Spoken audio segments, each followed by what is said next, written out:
Chapter 513. Luffy has been broken. I have been calling on this for a long time. A really long time. That Luffy needed to lose someone in front of him. But Oda's been building up to this so slowly, man. So slowly. Going back to the first encounter with Aokiji, where Luffy saves his crew, but gets himself frozen.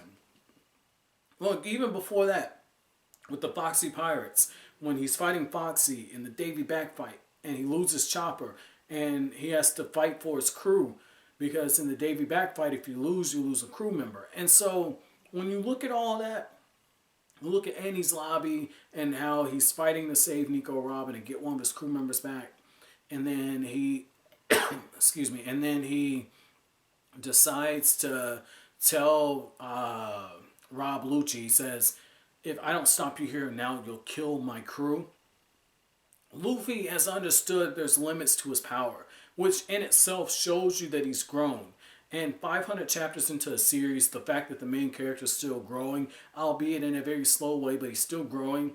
Even though there might have been a few moments I felt like he stalled out some, his progress is starting back up. And to see Luffy beating his head on the ground and crying because he couldn't save any of his crew members, that is so huge. And I feel like whatever happens with Luffy from here, he's going to come back so much stronger from this. But my question is, where the hell did Kuma send everybody? Because one by one, he takes the Straw Hats out. And I think the most impressive one that, I'm going to give you two, okay? I'm going to give you two. I feel like the most impressive Straw Hat being banished, it wasn't Zoro. Zoro stood up, took it like a man, okay? I respect that. But we've seen that when Zoro took on Luffy's pain. But for me, the most impressive one comes after Sanji first realizes Usopp's in danger, and then you have Kuma erasing the PX-1 and erasing the other fake version, the other cyborg version of himself. But then Sanji, even though he's banged up, even though he said in the last chapter that if he continues to use the attack that he uses, he'll lose his foot. Even though that, Sanji has a moment where he sees the paw, and he says, okay, if I can attack his wrist and deflect him, I'll be able to fight, which is really smart. Really, really smart. So I like seeing that, but Sanji gets erased. Nico Robin tries to run, she gets erased, but the one that hit me the hardest, though, is you got Nami. She's got the tears in the eyes. She's looking at Luffy, and it's so telling that she's looking at Luffy because I've told you guys, we have an arc now that deals with slavery, and you can argue Nami was a slave emotionally to Arlong because of what happened on Arlong Park, and she's looking at the person who saved her, erased. Luffy, no hesitation, starts firing off the attacks. Nothing works on Kuma, and it lets you know that there's something else going on with Kuma, because if I'm not mistaken, he has the connection with Luffy's father because he knows who Luffy's father is. And then he tells Kizaru, in matters that don't have anything to do with the government, I don't have to answer to you. And I thought that that was pretty cool. I thought that was pretty cool because Oda's basically setting the stage to let us know, like, yo, Kizaru is suspecting this man or something, okay? He's suspecting that in some kind of way, somehow, Kuma might be a double agent.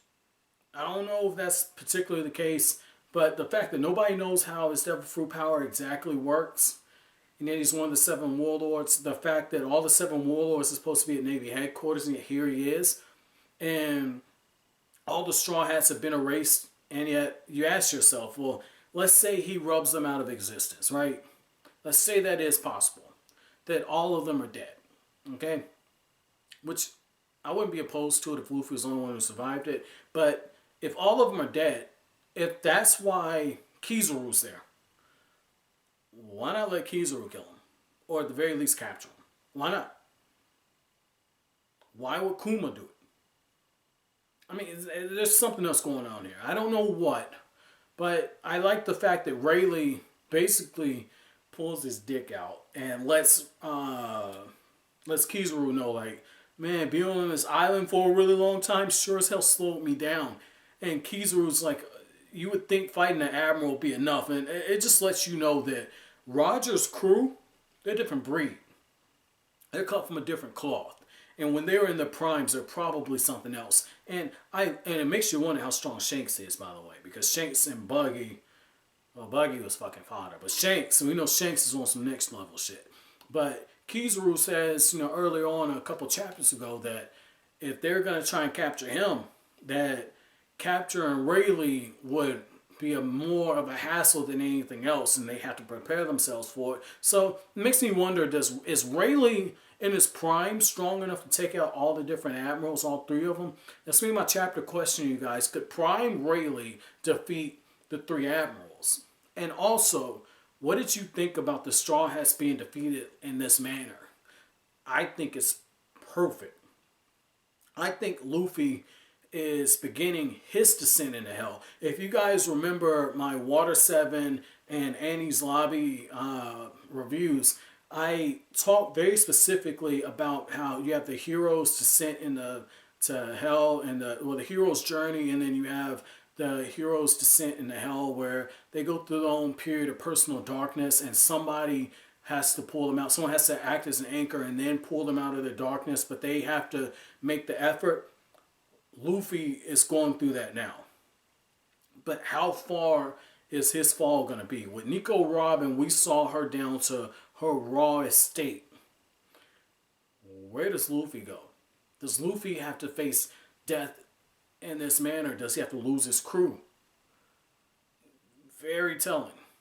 Very telling. But as always, guys, if you like anything I had to say, don't forget to comment, rate, subscribe, and share. Thank you so much for watching the video.